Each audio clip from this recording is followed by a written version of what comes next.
광고를 먼저 하나 말씀드립니다. 내일 오전 11시에 부활절 계란 전도가 있어서 계란 포장을 한다고 합니다. 그러니까 우리 성도님들 기억하시고 시간 되시는 분들은 교회 11시까지 오셔서 부활절 계란 전도를 준비하는 일에 힘을 보태시면, 함께 일하시면 힘이 날 것 같습니다. 내일 11시라고 하니까 시간 되시는 분들은 기억하시고 함께 동참해 주실 수 있기를 부탁을 드립니다. 우리가 대부분의 요즘 옛날에 처음에 초창기에 교회 십자가 종탑은 대부분이 다 붉은 색깔이었습니다. 요즘은 좀 십자가 색이 좀 교회마다 목사님들의 목회 신학관에 따라서 조금 십자가 색이 다르기도 합니다. 어떤 교회 가면은 초록색 불이 되기도 하고, 어떤 교회 가면 흰색 불이 들어오기도 합니다. 나름대로의 다 의미가 있습니다. 뭐 이것이 옳다, 이것이 바르다, 이것이 옳다 틀리다, 그걸 이야기하는 게 아니라, 이 십자가에 붉은색이 되어 있는 것은 우리가 다 알다시피 예수님의 피를 의미하는 것이죠. 우리가 예수님의 피를 보혈이라고 부릅니다. 보배로운 피라고 하는 것이죠. 우리를 죄로부터 구원하는 보배로운 피, 보혈, 주님의 피를 상징하는 붉은 색깔이죠. 사실 십자가가 붉은 색깔이 되어지는 것은 2000년 전 오늘 이 금요일 날 주님이 십자가에 달리셨습니다. 그래서 우리가 오늘 금요일을, 지난 월요일부터 우리가 고난주간이라고 보내있고, 오늘 금요일을 성금요일이라고 부릅니다. 주님이 실제로 2000년 전 오늘 이 금요일 이때 십자가에 달리셔서 죽으시게 됩니다. 오늘 본문 말씀은 우리가 고난주간에 맞이해서 성금요일을 맞이해서 마태복음 말씀을 살펴보고자 하는데, 오늘 본문 말씀 특별히 31절은 이렇게 시작되어집니다. 한번 31절을 보십시오. 그때 예수께서 제자들에게 이르시되, 오늘 본문 말씀은 배경이 언제냐면 이제 예수님께서 감람산으로 가는 도중에 제자들에게 주어진 말씀으로 보고 있습니다. 주님이 31절 앞부분에 보니까 이렇게 기록하죠. 그때에 예수께서 누구에게? 제자들에게 말씀하시는 겁니다. 나중에 다시 말씀드립니다만, 예수님께서 제자들에게 이르시되, 제자들에게 말씀하십니다. 오늘 밤에 너희가 다 나를 버리리라. 주님이 감람산으로 가는 길에 제자들에게 말씀하십니다. 오늘 밤에 너희가 다 나를 버릴 것이다. 사실 오늘 이 말씀하시기 이전에 주님이 먼저 또한 어떤 예고의 말씀을 하시냐면 좀 이런 말씀을 하십니다. 마태복음 26장 19절부터 21절까지 보면, 자막이 준비된데 보십시오. 주님이 이렇게 말씀하시거든요. 제자들이 예수께서 시키신 대로 하여 유월절을 준비하였더라. 이 마지막 주님이 제자들과 유월절을 만찬을 드시는 모습입니다. 20절에 이렇게 기록하죠. 저물 때에 예수께서 12제자와 함께 앉으셨더니, 주님이 12제자들과 함께 앉으셔서 식사를 하시면서 21절에 이렇게 말씀을 하십니다. 그들이 먹을 때에 이르시되, 주님이 말씀하십니다.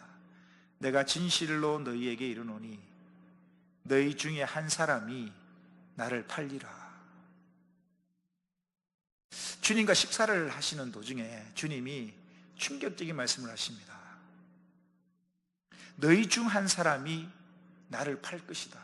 이때 판다는 것은 여러분 물건처럼, 노예처럼 돈을 받고 매매를 한다는 이야기입니다. 너희 중에 한 사람이 나를 팔 것이다. 이 말씀하시고 오늘 본문에는 이렇게 말씀하십니다. 본문 다시 31절 보십시오. 그때 예수께서 제자들에게 이르시되, 오늘 밤에 너희가 다 나를 버리리라. 너희 중 한 사람이 나를 팔리라 라고 예언하신 데 이어서 오늘 밤에 또 주님이 말씀하시기는 오늘 밤에 너희가 다 나를 버릴 것이다 라는 충격적인 예언의 말씀을 하십니다. 주님의 이 말씀을 통해서 우리가 한 가지 교훈을 발견할 수 있는 것은, 비록 부름받은 제자라고 할지라도 언제든지 주님을 버릴 가능성이 있다는 사실을 우리들에게 시사해주고 있다는 사실입니다. 다시 한번 볼까요? 31절입니다. 다시 마태복음 26장 21절 앞부분 거 다시 한번 띄워주실래요? 보십시오. 예수님이 그들이 먹을 때에 이르시되 예수님 말씀은 내가 진실로 너희에게 이르니 너희 중에 한 사람. 이때 너희가 누굽니까? 제자들을 말하는 겁니다. 오늘 본문에도 오늘 본문 31절로 이렇게 기록하죠. 오늘 밤에 너희가 다 나를 버리리라. 이때 너희가 누굽니까? 너희가. 이때 너희라는 것은 지금 주님 곁에 있는 예수님의 제자들을 두고 하시는 말씀입니다. 너희가 다 나를 버릴 것이다. 너희라는 것은 다시 말씀드립니다만 예수님의 제자들을 두고 하시는 말씀입니다. 예수님을 모르는 이방인들이 아니면 예수님을 죽이려고 덤벼드는 서기관과 바리새인들이 아닙니다. 또는 오병이의 기적의 떡을 맛보고 예수님을 자신들의 왕으로 세우면 먹고 사는 문제는 걱정이 없겠다라고 생각했던 무리도 아닙니다. 너희가 다 나를 버리리라고 말씀하실 때에 너희는 바로 예수님의 제자들을 두고 하시는 말씀입니다. 예수님의 제자들이 누굽니까? 예수님의 제자들은 지난 3년간 예수님의 부름을 받고 가정을 뒤로 하고 자신의 개인적인 일을 다 뒤로 하고 예수님을 따라다녔던 사람들이 제자들입니다. 제자들을 처음 부르실 때의 모습이 어떤지 우리가 복음서 마태복음 보면서 4장에 우리 살펴보았지만 제자들이 예수님을 따를 때 여러분 이런 모습이었습니다. 한번 볼까요? 마태복음 4장 18절 이하에 보면 갈릴리 해변에 다니시다가 두 형제 곧 베드로라 하는 시몬과 그의 형제 안드레가 바다에 그물 던지는 것을 보시니 그들은 어부라. 말씀하시되 주님이 그들을 보시고 말씀하십니다. 나를 따라오라. 내가 너희를 사람을 낚는 어부가 되게 하리라 하시니 그들이 곧 망설임이 없이 적시라는 이야기입니다. 주님의 말씀을 듣고 곧바로 예수님 내가 한번 생각해보고요. 주님 내가 한번 금식기도 해보고요. 내가 작정 한 30일 작정기도 해보고요. 응답 받고요 라고 한 말이 아니라 주님의 말씀을 듣고 곧 바로 적시라는 이야기입니다. 가정이 있는 사람들입니다. 가족들하고 한번 상의해보고요. 아내하고 이야기해보고요. 부모님과 이야기해보고요 라는 게 아니라 주님의 말씀을 듣고 곧 적시로 바로 그물을 버려두고 예수를 따르니라. 21절입니다. 거기서 더 가시다가 다른 두 형제 곧 세베대의 아들 야고보와 그의 형제 요한이 그의 아버지 세베대와 함께 배에서 그물 깁는 것을 보시고 부르시니 그들이 곧 배와 아버지를 버려두고 예수를 따르니라.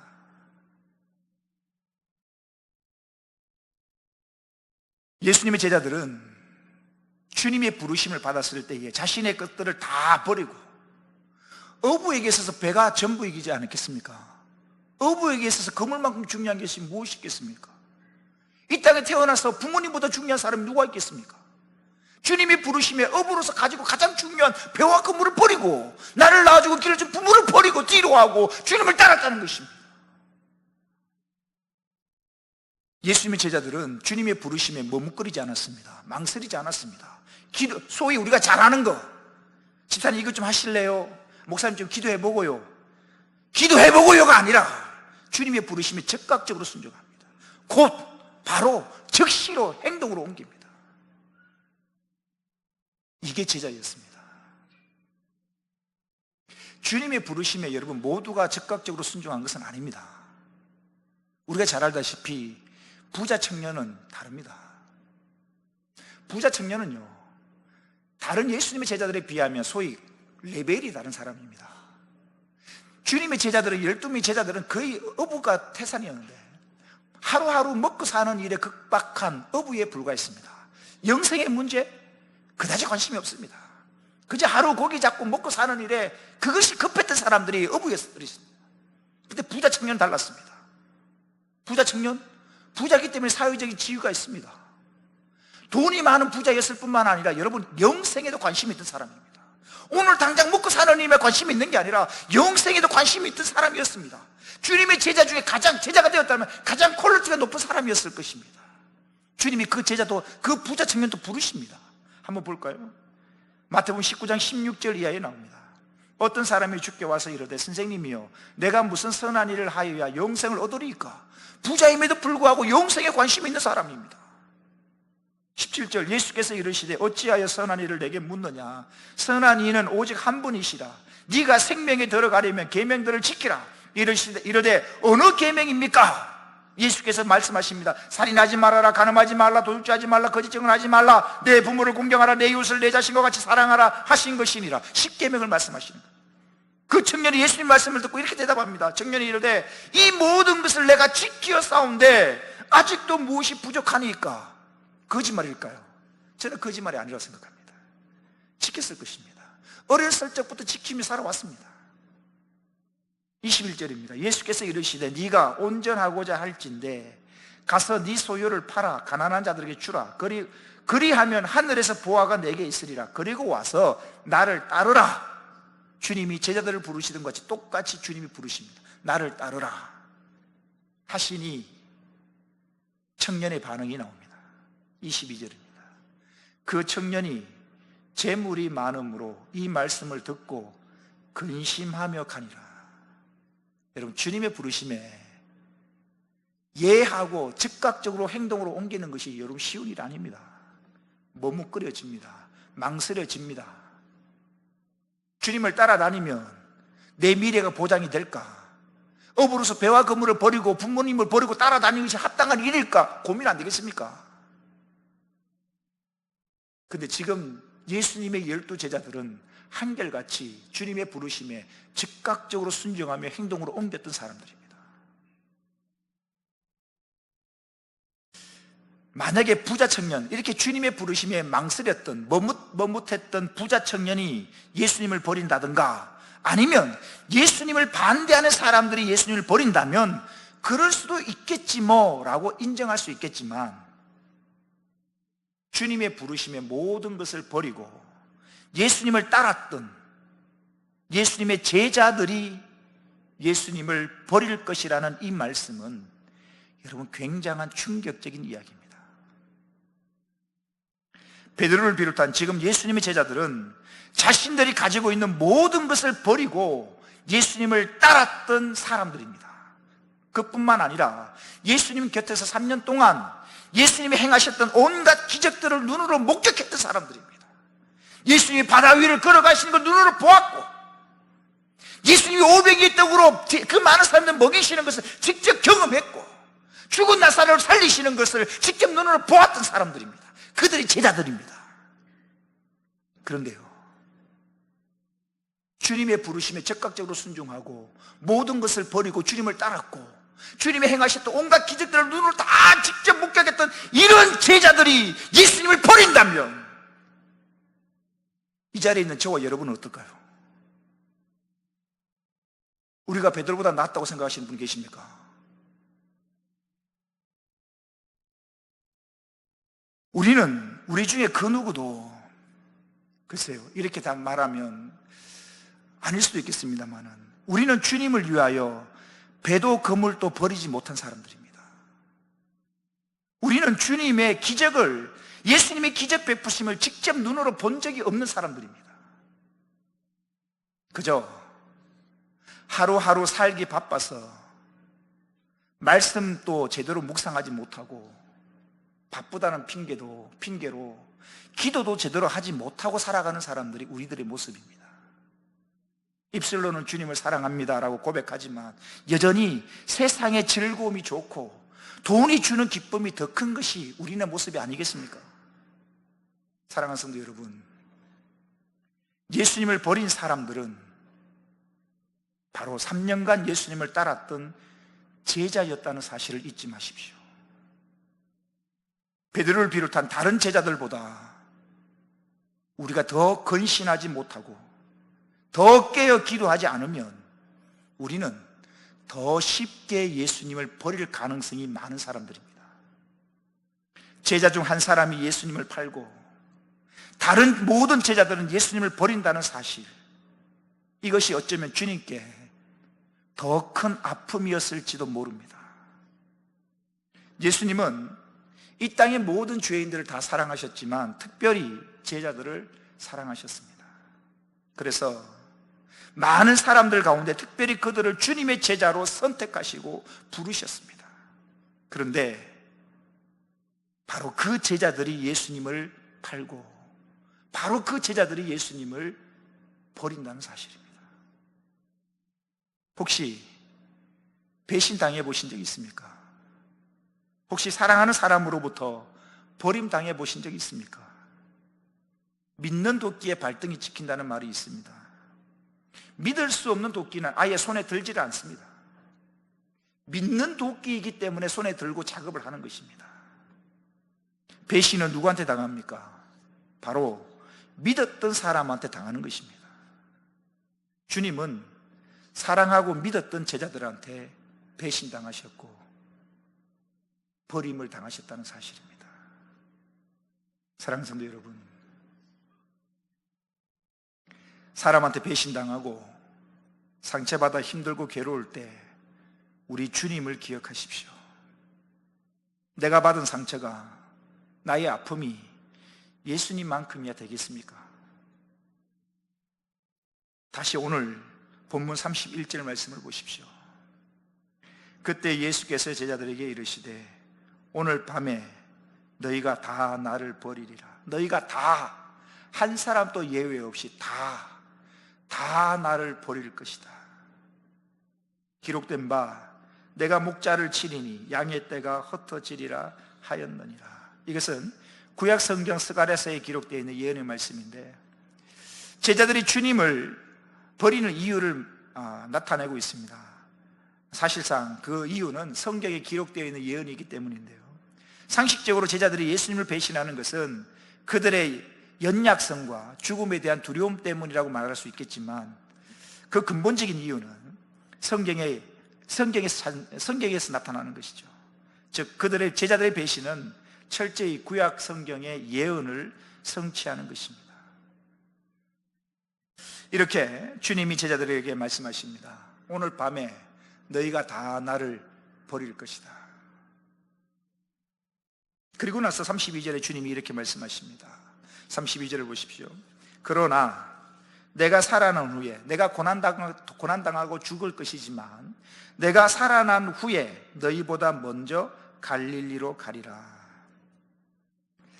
바로 앞에 31절에서 제자들마저도 오늘 밤에 예수님을 다 버릴 것이라는 매우 우울한 예언을 예수님은 하셨습니다. 그렇지만 32절에서는 그 죽음, 십자가의 죽음으로 끝나는 것이 아니라 이제 예수님이 부활하신다는 사실을 다시금 알려주고 부활하신 후에 갈릴리에서 다시 만나게 될 것이라는 긍정적인 이야기를 말씀하고 계십니다. 이러한 본문은 예수님이 체포당하시고 사형 판결을 당하시고 죽음을 앞두고 계신 예수님께서 당장 눈앞에 있는 일만으로 절망하거나 두려워하는 것이 아니라 내일을 바라보시는 주님의 모습을 발견할 수 있습니다. 지금 이제 곧 몇 시간 지나지 않으면 주님이 잡히실 것이고 채찍에 맞으실 것이고 고난을 당하시고 십자가에 죽으실 것입니다. 하지만 주님은 눈앞에 있는 죽음, 눈앞에 있는 고통만을 보시는 것이 아니라 그 뒤에 있는 부활을 보시고 부활을 말씀하고 계신다는 사실입니다. 우린 여기서 또 한 가지 삶의 지혜가 메시지를 발견할 수 있습니다. 전도서의 말씀이 어떤 말씀이냐면 이런 말씀이 있습니다. 우리의 평생에 하나님께서는 형통한 날과 곤고한 날을 병행하게 하셨다. 그러면요, 내가 오늘 내 삶의 공고한 날을 만나면 여러분 무엇을 보셔야 되겠습니까? 내 삶의 힘들고 어려운 공고한 날을 볼 때 공고한 날을 보는 게 아니라 형통한 날을 병행하게 하셨다는 주님의 그 말씀을 기억하고 공고한 날에 형통한 날을 바라볼 줄 아는 믿음의 시각이 필요한 것입니다. 반대로 내가 오늘 형통하면 공고한 날이 있을 줄 알고 겸손하는 것이죠. 교만할 것도 없고 자랑할 것도 없는 것입니다. 주님은 눈앞에 있는 십자가만 바라보고 한숨만 쉬시는 분이 아니라 십자가 죽음 뒤에 부활이 있음을 지금 말씀하고 계신다는 사실입니다. 사랑하는 성도 여러분, 지금 경제적으로 어려울 수 있고, 어떤 힘들고 어려운 문제들이 여러분 개인적으로 있을 수가 있습니다. 문제만 보고 한숨 쉬는 자가 아니라 문제 너머의 해답을 가지고 계신 주님을 바라보십시오. 지금 주님의 모습이 그것입니다. 내가 죽을 것이지만 3일 뒤에 살아날 것이다. 고통만을 보고 십자가만을 보시는 게 아니라 십자가 너머에 있는 부활을 바라보시는 주님의 모습을 우리 발견하는 것입니다. 사랑하는 성도, 믿음은 시각입니다. 무엇을 바라보느냐? 사람을 볼 것인가? 문제를 볼 것인가? 문제 너머에 계신 하나님을 바라볼 것인가? 믿음은 시각입니다. 문제를 보는, 눈앞에 있는 문제를 보는 자가 아니라 문제 너머에 있는 해답을 가지신 주님을 바라볼 수 있기를 주의 이름으로 축원합니다. 오늘 지금 32절 말씀이 바로 그것을 말씀합니다. 내가 죽을 것이지만 그러나 내가 살아날 것이고 너희보다 먼저 갈릴리로 가겠다라고 주님이 32절에 말씀합니다. 31절에 주님이 너희가 다 오늘 밤에 너희가 다 나를 버릴 것이다 라는 충격적인 말씀을 하시니까 이 말씀을 들은 베드로가 뭐라고 대답을 하냐면 이렇게 대답을 합니다. 33절을 보십시오. 베드로가 대답하여 이르되 모두 주를 버릴지라도 나는 결코 버리지 않겠나이다. 베드로가 어떤 장담을 합니다. 확고한 자신의 의지를 가지고 이야기를 합니다. 주님 무슨 말씀입니까? 베드로 이야기입니다. 모두 주를 버릴지라도, 이 모두가 누굽니까? 베드로 자신을 제외한 다른 제자들을 이야기를 하는 겁니다. 모두 자기를 베드로 자신을 뺀 다른 제자들, 주님 얘들은 믿음이 작고 얘들은 주님을 버릴 줄 몰라도 나는 결코 절대로 주를 버리지 않겠습니다. 베드로가 누굽니까? 수제자입니다. 주님이 변화산에서 변화되실 때 눈으로 목격했던 사람이고, 비록 바다에 빠지긴 했지만 제자들 중에 유일하게 바다를 몇 발짝 걸어봤던 사람이 베드로입니다. 주님, 다른 애들하고 나하고는 급이 다르죠.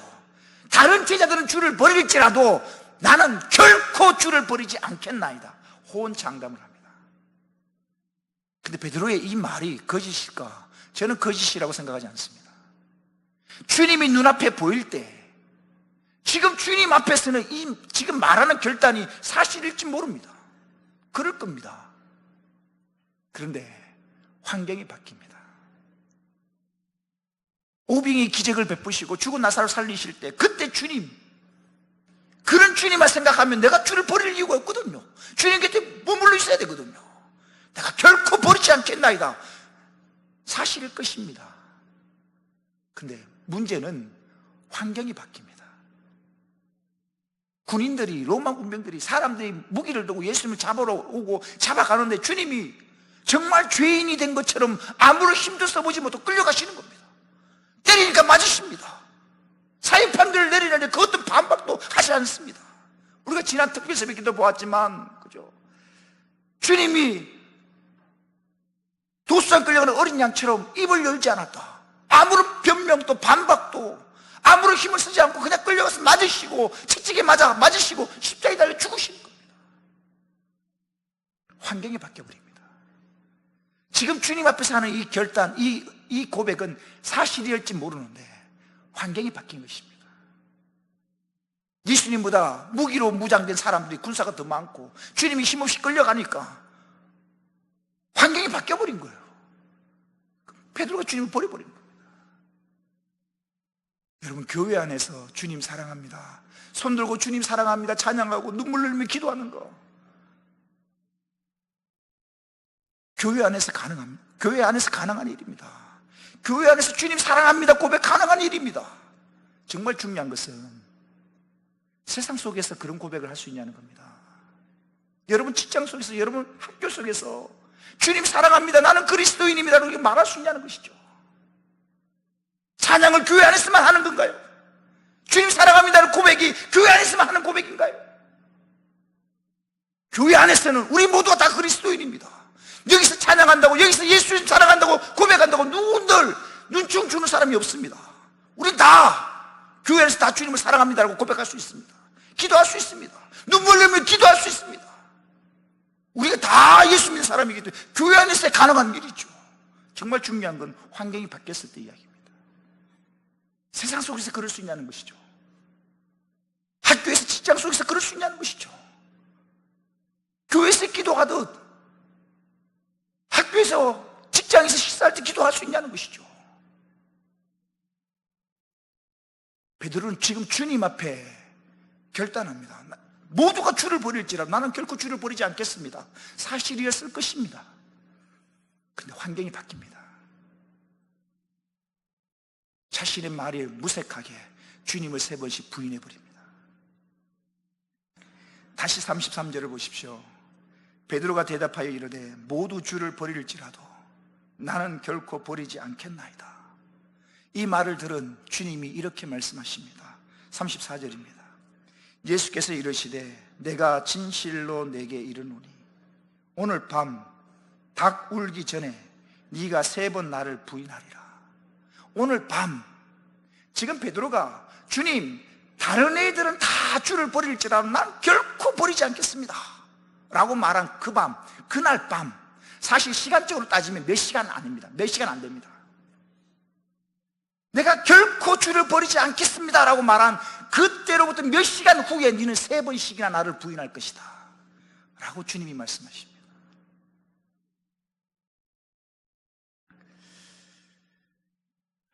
믿었던 사람한테 배신당하고 버림받아서 슬프고 괴롭다고 하지만은 여러분, 사실 곰곰이 생각해 보면요, 우리는 내 자신도 믿을 수가 없습니다.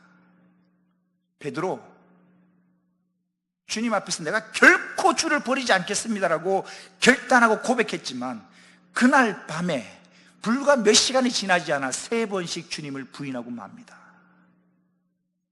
우리는 어떨까요? 나는 어떨까요? 원수를 사랑하며 기도하겠습니다라고 고백했지만 그렇게 사셨습니까? 늘 연초가 되어지면 올해는 성경 일독 해봐야지 결단하지만 여전히 성경 일독 못하고 올해를 지나버립니다. 거룩하게 살아야지, 순결하게 살아야지, 정직하게 살아야지, 부지런하게 살아야지 결단하지만 그 결단대로 잘 되어지시던가요? 어쩌면 이 세상에서 가장 못 믿을 사람은 바로 자기 자신입니다. 사랑하는 성도 여러분, 자기 자신을 과신하지 마십시오. 우리는 상황에 따라, 환경에 따라 마음이 아주 잘 변하는 참 못난 자들입니다. 출애굽기에 보면 홍해 바다를 건너갔던 이스라엘 백성들이 찬송을 하는 모습이 나옵니다. 여러분, 얼마나 신났을까요? 뒤에서는 애국 군사가 쫓아오는데 기적이죠. 모세가 지팡이를 다 가리키니 바다가 갈라지는 겁니다. 생각이나 했겠습니까? 뒤에 애국 군사 쫓아오니 이제 죽었구나, 어떡하나, 바다가 갈라져서 바다를 마른 땅처럼 건너가리라, 그 누구도 상상이나 했겠습니까?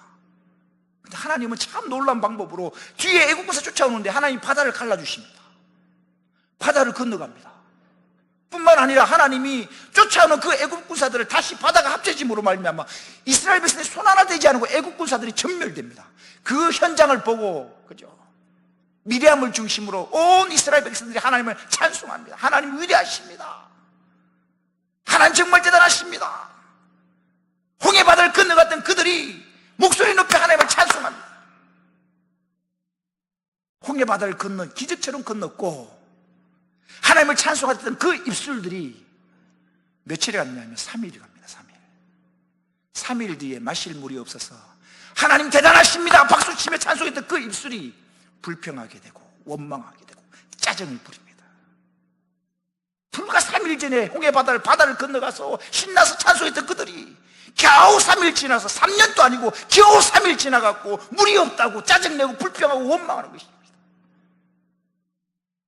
우리는 어떨까요? 나는 어떨까요?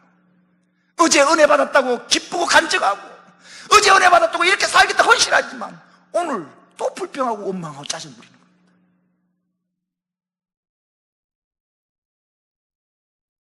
우리는 우리 자신을 믿을 수가 없습니다.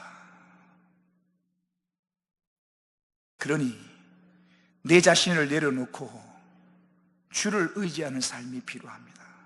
주님이 베드로에게 3번 부인할 것을 말씀하셨지만 베드로는 다시 이렇게 이야기를 합니다. 다시 오늘 본문 34절부터 보십시오. 예수께서 이르시되 내가 진실로 내게 이르노니 오늘 밤 닭 울기 전에 네가 3번 나를 부인하리라. 베드로가 이르되 내가 주와 함께 죽을지언정 주를 부인하지 않겠나이다 하고 모든 제자도 그와 같이 말하니라. 말씀을 마칠까 합니다. 2000년 전 오늘 예수님께서 제자들에게 말씀하십니다. 오늘 밤에 너희가 다 나를 버릴 것이다. 오늘 밤에 너희가 다 나를 버릴 것이다. 하나님의 아들이신 예수님은 자기 자신을 위해 이 땅에 오신 것이 아닙니다. 예수님이 이 땅에 오신 이유는 죄 가운데 살고 있는 저와 여러분을 죄와 사망으로부터 구원하시기 위해서 이 땅에 오신 것입니다. 죄인된 인간을 위해 이 땅에 오신 예수님은 철저히 버림을 당하셨습니다. 예수님을 미워하는 사람들에게 뿐만 아니라 소위 예수님을 사랑한다라고 예수님을 따라가는 제자들마저도 예수님을 버려버린다는 사실입니다. 사랑하는 성도 여러분, 배와 거물과 아버지를 버려두고 예수님을 따랐던 제자들조차도 예수님을 버릴 정도라면 오늘 우리는 어떻겠습니까? 예수님께서 제자들에게 하신 말씀, 오늘 밤에 너희가 다 나를 버릴 것이다. 저는 이 말씀이 이렇게 들립니다. 학교에서, 직장에서 너가 나를 버릴 것이다. 세상의 즐거움 속에서 너가 나를 버릴 것이다. 오늘 이 밤에 예수님께서 나에게 이렇게 말씀하신다면 여러분 무엇이라고 대답하시겠습니까? 2000년 전 제자들은 예수님을 버렸지만 오늘 이 자리에 있는 저와 여러분은 그러지 않기를 바랍니다. 주님을 배신하거나 부인하는 자들이 아니라 끝까지 믿음을 붙들고 끝까지 주님 곁을 지킬 수 있는 저와 여러분 되시기를 주의 이름으로 축원합니다. 기도하겠습니다.